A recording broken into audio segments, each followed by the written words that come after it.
Vždy pripravený. Hej. Poď, Jarka.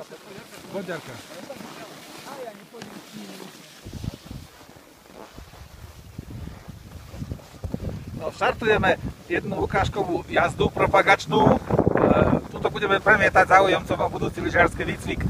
Na pravej strane vidíte Peter Descente Atomic. Vľavo sa k nemu približuje William Kiltek Folkl.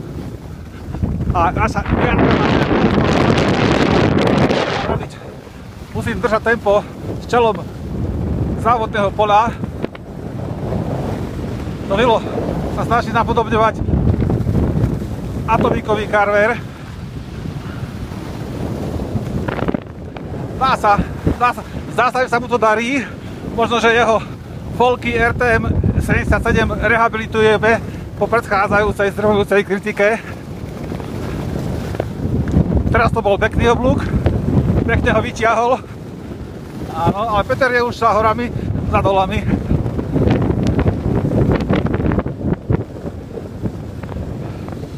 To už bol trošku do šmiku, ale snaha tam je.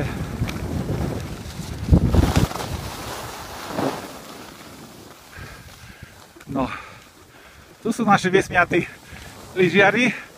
Musíme Jarku teraz počkať. Kde je?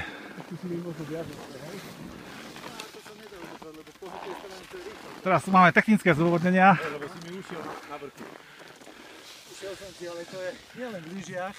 Natočil som 80% v lyžiarovi, ale 20% v lyžiach. Jasné.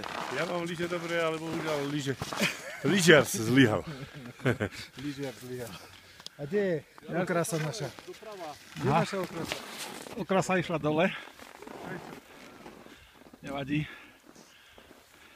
A tu je. Kde je? Aha, prichádza. Žiadne doprava.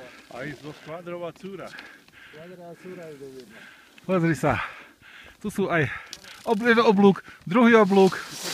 A to bol celkom dobrý, hej. Ja som zle odbočila. Kde sa postavíme? Áno. Smejo. No, Dáš aj klasickú fotku? tam. Hen tam máme